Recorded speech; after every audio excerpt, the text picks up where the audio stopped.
Wondering how your mindset affects your life? How to bring more energy into your business and life? Millions of people around the world ask these same questions daily. You are in the right place. Learn practices that will help give your life the meaning and success you've been searching for. Welcome to the Charge Podcast, teaching you how to create habits around real goals every day. Practical life advice from those who made it. Here's your host, Gary Wilbers.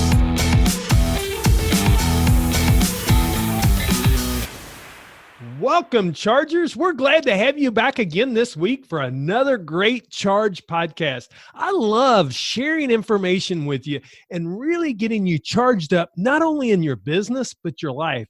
And our goal is each week to find different perspectives that bring you great guests, that bring you information that you need each and every time. And I think we've done that again. Now, but before we go in the podcast, I have to ask you a favor.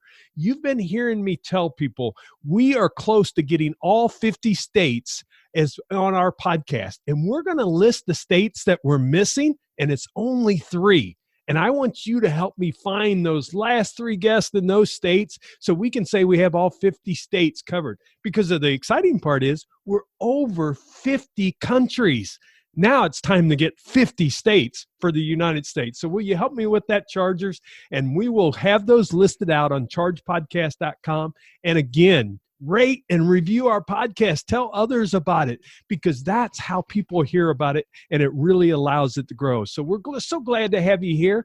But today, I've got a special guest. His name is Monte Wyatt. He's the CEO of AddingZEROS, an executive development firm, and one of the top coaches in the ActionCOACH Business Coaching.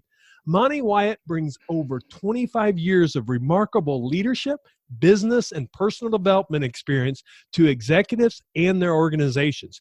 Monte's brand promise is threefold: advance a career, transform a company, and achieve incredible results. To fulfill these promises, Monte defines what he does in 4 words: awareness, education, implementation, and discipline. And we'll dig into them some as we get into the podcast. So in addition to coaching executives and business owners one-on-one, Monte conducts public and private workshops and seminars. His goal is to help executives and business owners reach their full potential. Monte is the co-author of Pulling Profits Out of a Hat. Adding zeros to your company isn't magic. I love those names, Monte. We are so glad you decided to join the Charge podcast. Welcome. Well, Gary, thank you for having me. I look forward to the conversation. Well, we're going to have some great conversation, but before we get too deep into that, let's ask you the question I ask every guest right off the top, because I'm big into habits and love all the habits books that's out there. But I want to know, I have a mantra called Charge: create habits around real goals every day. What habit or habits do you think has led to some success in your life? You know, one of the habits that I probably started 20 years ago was using my calendar every single minute of every day. You know, it kills me when people say, oh, I'm so busy. No, when you use your calendar and you schedule things out, you plan, you're productive. You should never be busy. It's always about productivity. So my habit is all about using the calendar. And, you know, without that, I wouldn't know what to do. Well, I love that, Monte, because one thing I've told myself this year, with us being in 2020, I told myself I'm going to quit saying yes to everything and say yes to things that move me forward. And it doesn't mean I won't give people time. I love mentoring a college-age student that reaches out and wants to know they want to get in business, how to get started. I'll find times for those. But the thing is, we tend to say yes to too many things, and then we say no to the things that really we want to achieve.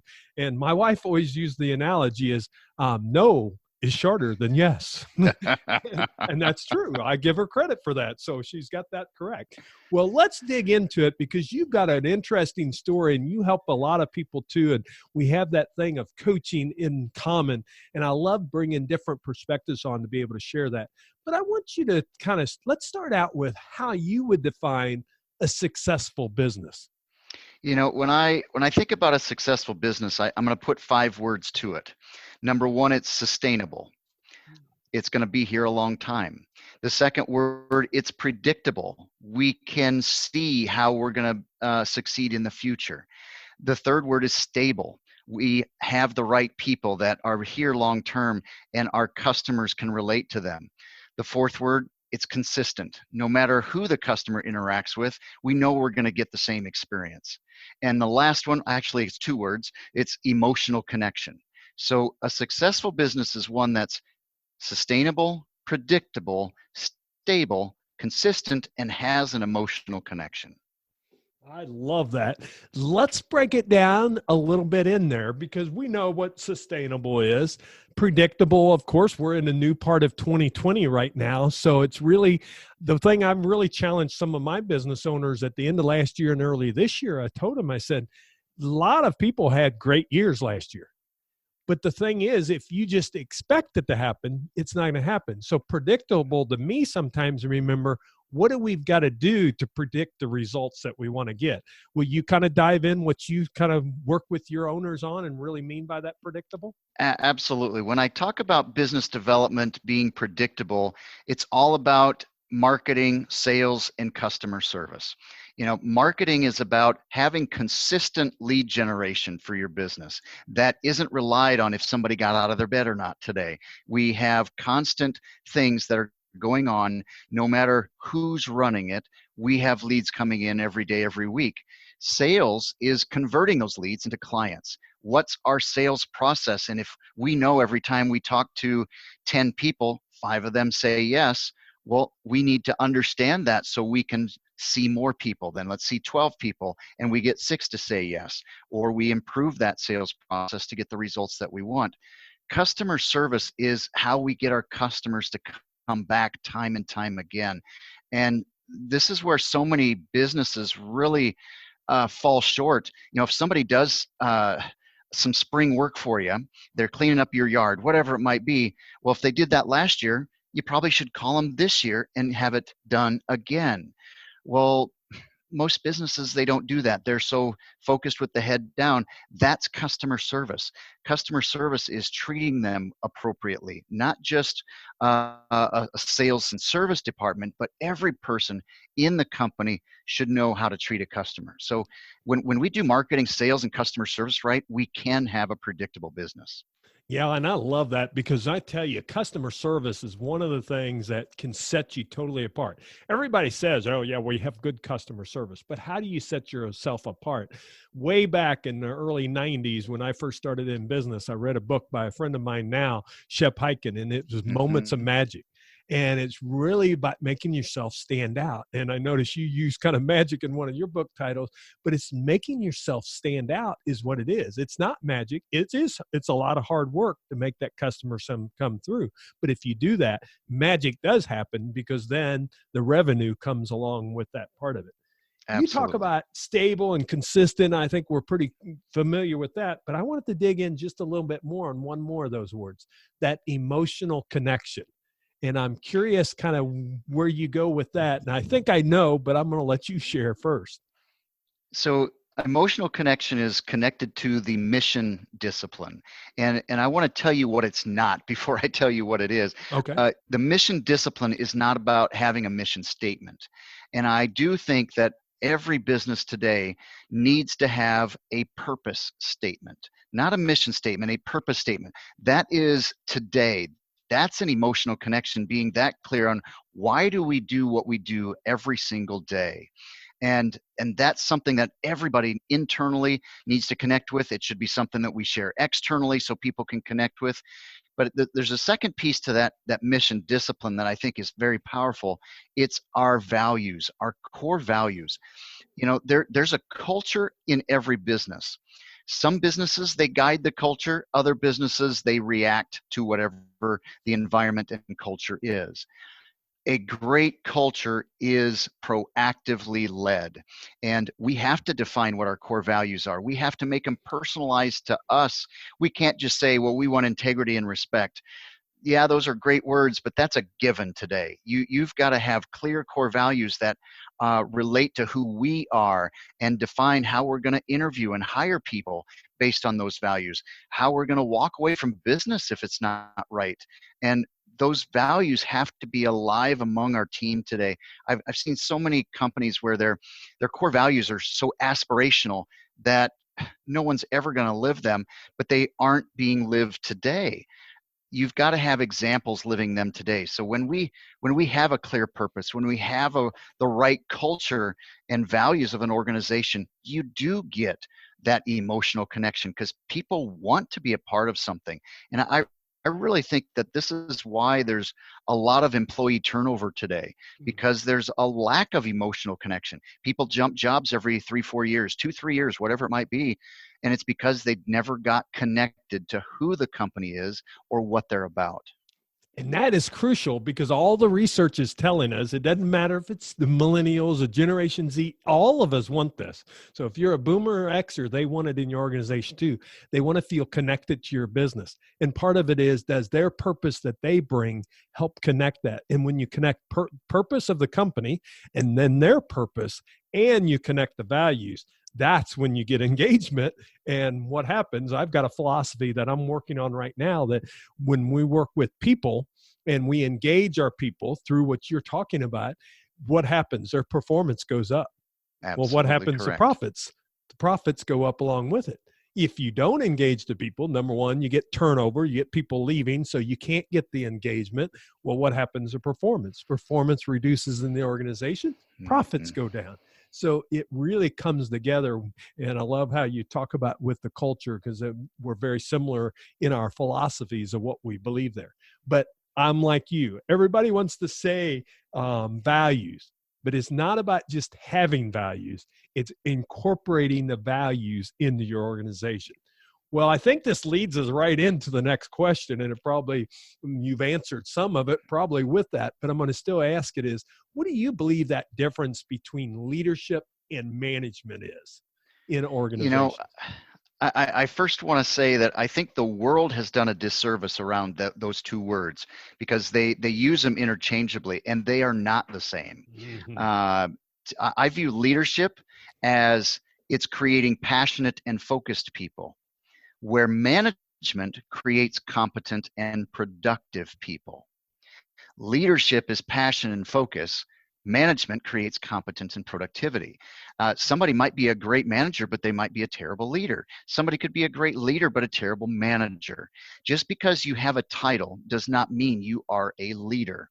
And our role, and I believe this every day, as leaders and managers of a business, we have to be building our people up. We have to have that energy, that passion, and help them see the right focus.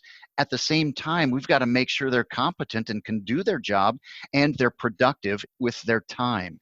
And there's so many things going on in this world that it's distracting, whether it's social media, it's you name it, and we're not as productive as we should be. And that's why the habit that I love is using the calendar, because teaching people how to use their calendar makes them more competent and productive, because now you have something to manage. And I look at it this way: you cannot manage people. You lead people and you manage processes. So many people are trying to manage others. Nobody wants to be managed. You don't want to be managed. I don't want to be managed. We can only manage a process. So I manage my calendar. I can't manage me. I manage my calendar. And that is, to me, the big difference between leadership and management is passion and focus, competent and productivity. Oh, right there's a statement that is worth the price of admission today. Is there everyone listening? Lead people, manage processes. And think about that in your organization. Lead people, manage the processes that go with that. And then that's where your success is going to come from. We could go probably multiple different ways there, but I'm going to leave it there because I think that sets up that part that you and I both believe in is, and one of the things with it being early in 2020, plus I've been really telling my folks, it's not just 2020. It's not about just setting yourself up for this year. It's about setting yourself up for the next decade. Right. Because before you know it, it's going to be 2029. I don't know about you, but 2010 to 2019 went pretty darn quick. So it's the same thing that's going to happen in this new decade for each person. So what we have to do is we have to look at what our mindset is needed for our organizations to succeed today, and not just today, because you think about what changed from 2010 to 2019. Wow. In organizations, it's going to change even more 2020 to 20 29 is my prediction. And I think Absolutely. that's a pretty safe prediction. So share with me how you believe that mindset is crucial for these organizations today. I think mindset drives every result out there. It drives our days. There's a mindset that I wanna encourage here, and it's abundant thinking. Abundant thinking is a mindset, and a phrase I want everybody to write down and remember and embrace it into their heads. It's how can we? How can we is an abundant way of thinking, because if you look at it today, abundant is there's all kinds of opportunities. Scarcity is there's no more. Scarcity, there's more than enough, or excuse me, abundance is more than enough. Scarcity is there's never enough. Today I've had calls with Malaysia and calls with Australia and North America. That's an abundant thinking way of thinking. But the question has to be that we ask ourselves every day when we get to a challenge is how can we? And every day we get a problem, well, we can't do that, or we don't know how, or well, no, the question is how can we get to that audience? How can we overcome this challenge? How can we make this work? That abundant mentality is going to change the way everyone does their work. Everyone sees the future. How can we do business in, as you said, we podcast in 50 countries. How can we conduct transactions in 50 countries? How can we, that's the question. How can we? That's abundant thinking. And that's going to be crucial, because as we're going into this new decade, you're going to have to ask yourself in your organization that question. Maybe today you're serving the local market in a retail environment, whatever it is. How can we move in to where we can capture that business on the internet? Yep. Because in another 10 years, it's going to change. We've seen Amazon grow exponentially over the last 10 years. Well, how can you capture your market share instead of being scared by it or that scarcity that you talked about? How can we have that abundant thinking of how can we? And that does not have to be answered by the owner or the president or the key person in the organization. Get your people involved. Get them involved, because that's part of the engagement. I can see that's part of that abundant mindset, is getting it all off of our shoulders. Everybody can answer that question. If scarcity is, well, I'm the only one, that's scarcity. Hey, anybody can answer this question. That's abundance. Yes, that is truly appreciate you sharing that, because I think that really sets us up. And really what we're talking about is how can we really improve ourselves? Because I decided this year, I'm not going to just talk about the year. We're going to really try to set ourselves, what's the things we got to do to set ourselves up for this decade? And I think this next one does it also, because you have this, what you call the 5 disciplines of exponential growth, kind of where it led us right into where we want to go. Can you share that with us? Again, the 5 disciplines, and we mentioned them briefly earlier, it's strategy, business development, people, execution, and mission. And, this is about organizational discipline. Most businesses are run off of the discipline or focus of individuals. What I am teaching and what I encourage is we have to have organizational discipline. So no matter who's in that seat, this is our way of working. This is the discipline that our company has.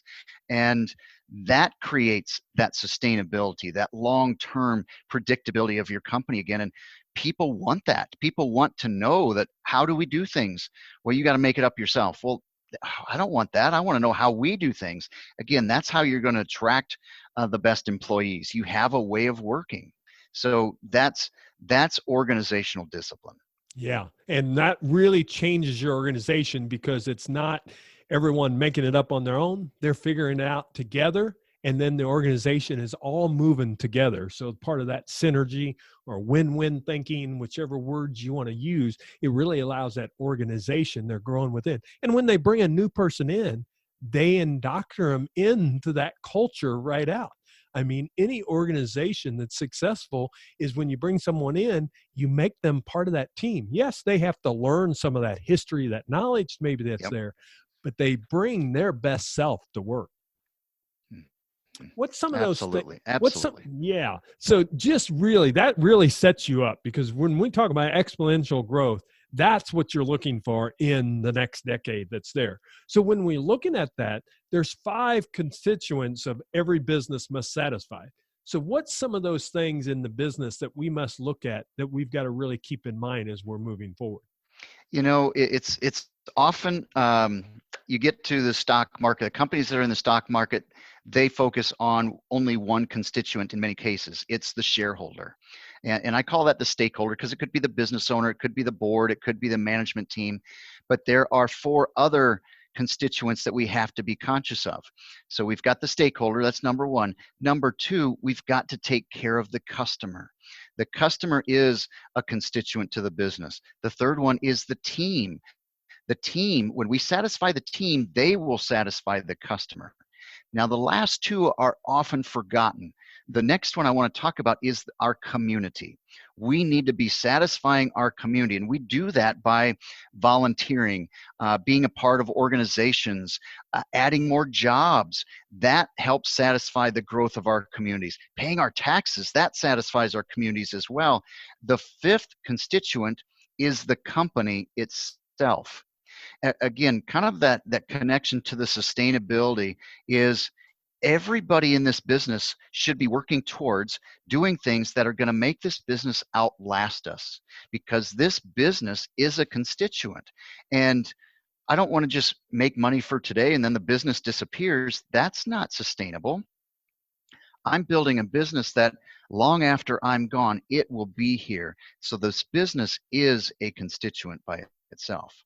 It's kind of interesting how you've got that set up of the stakeholder, customer, team, community, and then the company itself.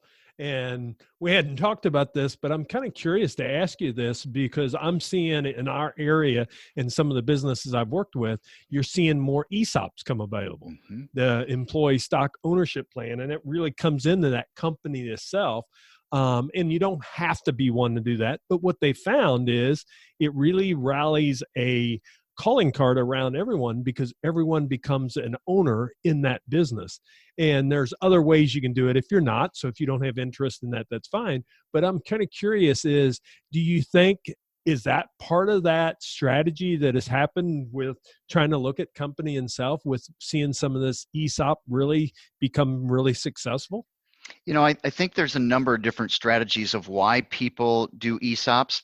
I think one that many people do is about their people for retention. They want to retain their employees long term, so let's get them some stock options, let's get them as owners so they'll stay longer, so we can show them that this is how we're going to make money. So I think that is a great retention strategy. But there are a lot of other ways that we need to be doing. We could have an ESOP but still have terrible engagement, and so you still have to be satisfying the team, because when you start to overlap some of those constituents, so now you're really overlapping the stakeholder, because now I'm an employee and a stakeholder. And so I've got to make a decision financially, or as a shareholder, I think about this, but as an employee, I want something different. So I think there absolutely is a connection. Every business has different reasons for ESOPs. Some of those ESOPs get transferred because as an owner, I want my money out of it, and I don't want to sell it to somebody that's outside of the company. So it's a sales strategy of keeping that company around. So that's the company constituent and the shareholder and stakeholder again. So there's many strategies around that, but I do think we've got to be thinking about how are we satisfying all 5? Because when we satisfy all 5, we will be growing. When we satisfy the team, they satisfy the customer. When we satisfy the customer, the shareholders are happy. When we're satisfying the shareholders, the company is happy, and we're satisfying the community when we get involved. And that's emotional connecting right there, is that the community starts to see that we as a company are volunteering and being a part of organizations and events. Yeah, that is so true. And I appreciate your analogy on that. And I think that's true. There's so many different ways that you can do it. And I also agree with you on the ESOPs. That's one of the mistakes people do, is they think the ESOP's going to solve their problem because that's going to give them the engagement. And what happens is people get excited, but then there's a gap, because normally the first 5 years minimum, those statements don't look real good because what? They're paying down the debt. that's in the company. And I've seen that in organizations. And what you've got to do is you still got to do the same things that you got to do in a regular business. You got to get the people involved and engaged and make them part of the community. And that's where you're going to get the results that's there to increase that performance there. So whichever way you decide to go, there's still the work of getting your people involved. And that's what's going to drive your engagement in the organization. Yep. Monte, some great discussion. And I love this part. And of course, this is an area that both of us can get excited about. But I love sharing it with the audience because it gives them something to think about. Before we go into our recharge round and kind of have to do the wrap up, I can see you on video, and I see in the back of there, and we mentioned it at the very beginning about pulling profits out of a hat. And I'm just curious if you would mind kind of giving us a little summary and giving us a little bit of what kind of road did you take? I'm sure some of the things we talked about is in that book, but what was kind of your philosophy behind that book that you wrote? You know, the pulling profits out of a hat, and we've mentioned this earlier, some businesses make it look so easy to be successful. And so it looks like it is a magic act. And in fact, I've had a client that was a magician in my past, and he would work hours and hours and weeks to get one 5-minute trick to work. And it's the same in business. It takes us years to get things right. It takes us a lot of time to get things right. And so we've got to make sure that we're building our magic. And it is about these 5 disciplines. And when you have these 5 disciplines, you can grow exponentially. But there is a big magic connection in the book to business, because it's a lot of hard work to get that rabbit to come out of the hat at the right time, because you got to practice, and so many people don't understand what that cost is and what that time impact is. And the world just sees it as, well, they just came up with this idea, they're overnight success. Oh, it took 15 years to be an overnight success. Yeah, that's the one thing most people don't realize about. And if you want to be an entrepreneur, we want to encourage you to go there. But realize it takes time, and it takes a lot of work, because most people don't become the overnight success. It's because they've put in the time, the effort that was there. I used to be in the wireless business, Monte, and I was told many times, boy, you got in on that on the right time. Well, when I got in on it, they called it the mobile phone. It wasn't a computer in the palm of our hand that it is today. And it would look totally different. My father even told me, first he asked the question, what was it? And then he said I was plumb crazy for doing that, because who would buy those things? So sometimes we have to just take that risk, and we've got to be the person that believe. And that's the biggest thing about entrepreneurs. They've got to believe in what they're bringing to the marketplace. But as they do that, as they create those systems and processes and engage those people, that's when those results come. And it's really exciting running that type of business. Absolutely. Monte, I sure appreciate you sharing with us today. Before we go into our recharge round, share with them how they can reach out to you, your website, information that you'd like to share, and we'll have all the notes in our show notes also. You bet. Our website is AddZEROSnow.com, and there are white papers, videos, different things. You can learn more about the 5 disciplines. There's an online program. You can order the book from Amazon.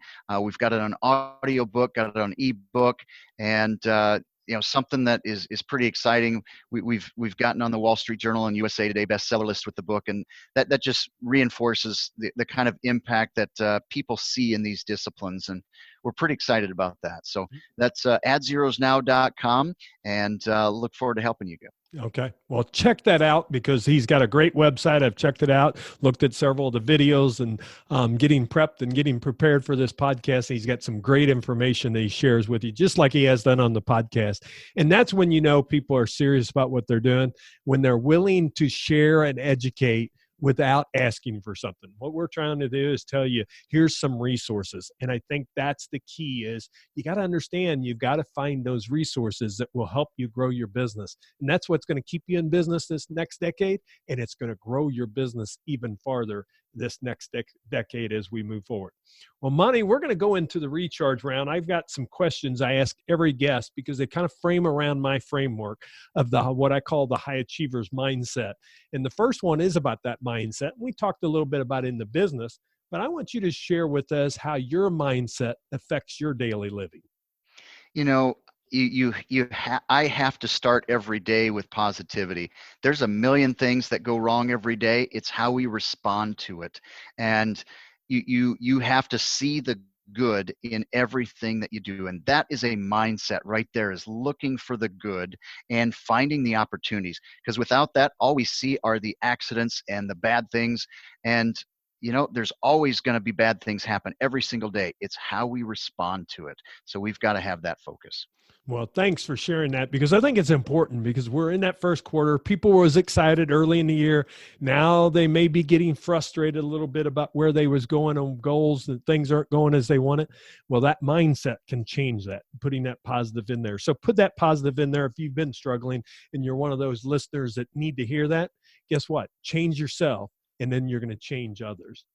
What do you do daily to kind of bring energy in your life? And maybe let's take it to an aspect. It's easy, because when you and I are talking about a topic we love, it's pretty easy to get excited today. I hope they hear that in our voices. But let's use the example of that time that, your energy is a little bit lower. That it is. What do you do to bring that energy to another level?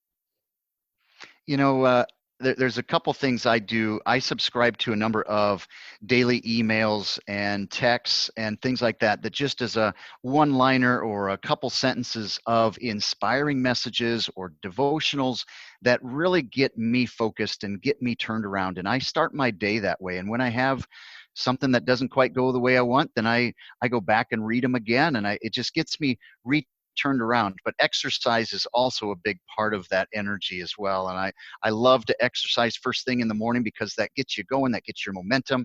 And so I think if you've got some daily devotional, daily encouragement, and you exercise every day, that's going to keep your energy flowing and keep you focused in the right direction. I knew I liked this guy, but man, we have some things in common here, and I didn't know all these things. But the thing I want to share with you is, you're listening, chargers, to be able to put that charge in your life. People have routines, they have habits, they have disciplines that's there. And you're thinking now, what do I need to do? And maybe you've started some of those and maybe they fell off. Now's the time, re-energize them again, re-engage yourself into those things you want. Once you start it, it becomes a habit. Exercise is one of those things. Once it becomes a habit, I don't know about you, Monty, but when I miss a session, and I told myself that day I was going to exercise. There's days I don't exercise, but the day I told myself and I don't do it, I beat myself up the rest of the day and said, I should have just got up and went and did it. Yep, absolutely. So the next question for you is, the number one connection or maybe relationship that's made the biggest impact in your life? Oh, that's a tough one. There's a lot of folks that I have great relationships with, and I've built my knowledge and personal life off of them. But one professional that I'll share is Jeffrey Gitomer. If you don't know who Jeffrey Gitomer is, he is a sales author. He's been my coach. I've had him come to my town as speakers a number of times. Every time he gets to the Midwest, we connect, and he challenges the way that I think and gets me to that abundant mindset. And so he's been very influential in looking into that. How can we opportunity, and what's the next way to leverage your business? What's the next way to think? And so he's been a big impact. Great guy. I love his books and love his information that he puts out. If you haven't checked it out, please do so. And we'll have it in show notes. So you got the name again. So if you're exercising right now and can't write, don't worry, you don't have to. We want you to continue exercising. What advice has influenced you the most in your life? The advice that I believe in, I live by, and it's even on the license plate of my vehicle. It's be times do equals have. To have what you want in life, you have to be the right person and do the right things. And just that simple thing right there, in every area of your personal life, every area of your professional life. To have what you want, you have to be the right person and do the right things. Be times do equals have. Build your plan around that. Who do I have to become to achieve this goal? How do I have to treat somebody? How do I have to act? What do I have to accomplish?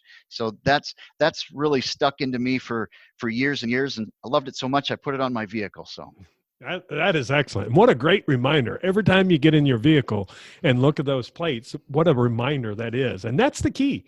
having reminders in different places. My charge, I've got a bracelet and I give those out, but I have one on all the time. And it's my constant reminder that my habits is going to drive my goals. It's there. So put yourself those reminders in the right place. Put them on your mirror in your bathroom. Put them wherever you see it on your refrigerator. That's how you achieve those to be able to go forward. Now, we both love books, so I know we have that in common because we like writing them as well as reading them. But I'm going to put you on a tough one here is, can you recommend one book and share why that book is the one that you think is the one that you love the most? Well, I can't say my own, so I'll just leave that plugged later. So, That's right. but the book that the book that I really love, and I go back to it and read often, and I teach out of it quite often, is The 21 Laws of Leadership by John Maxwell. Yes. And because leadership is, again, not about position, it's about action. And every one of those laws, and when I go back to it, I see how I can grow. One of them is the law of the lid. Every one of us has a lid. Every business has a lid, and we break through it. We learn. Well, guess what? We have another lid.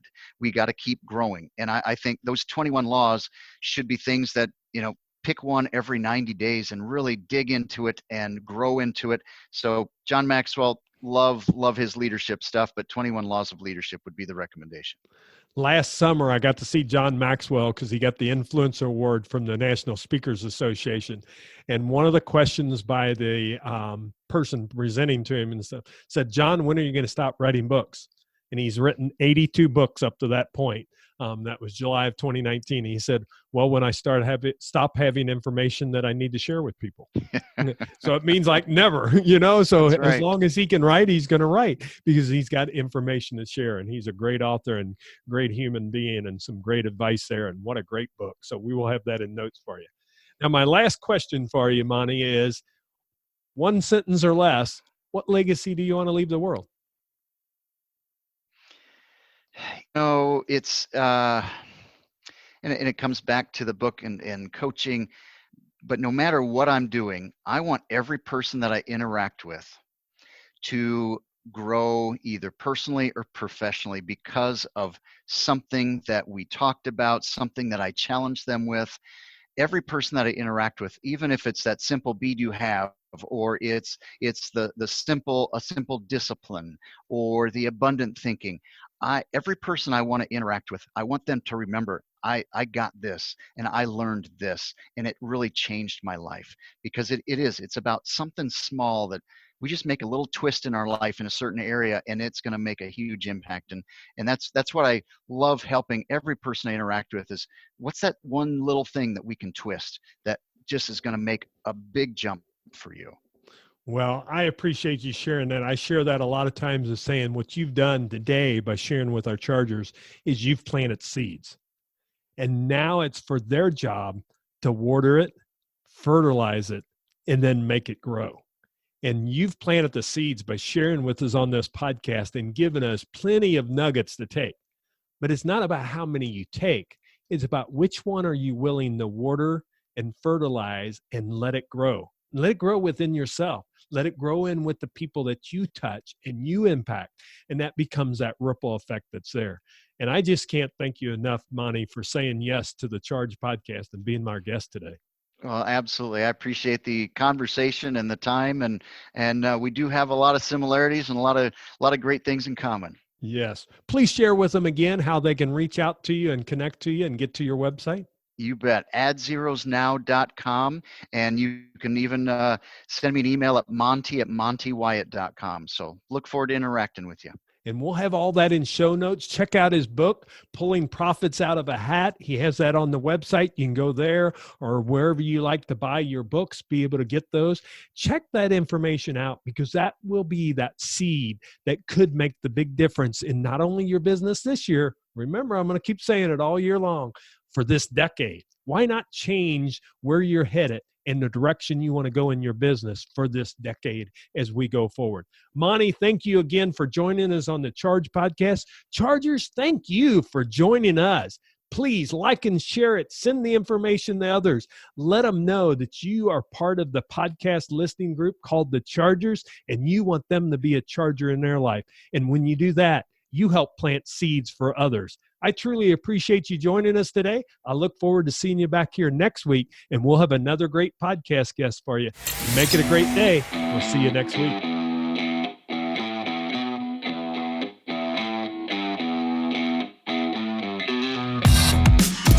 This podcast has ended, but your life doesn't just stop. To continue your inspiring journey, head over to chargepodcast.com and access all the tools and resources mentioned on today's show. If you enjoyed this episode, consider sharing with somebody who may also benefit from the advice provided. That's chargepodcast.com. Until next time, charge in business and life.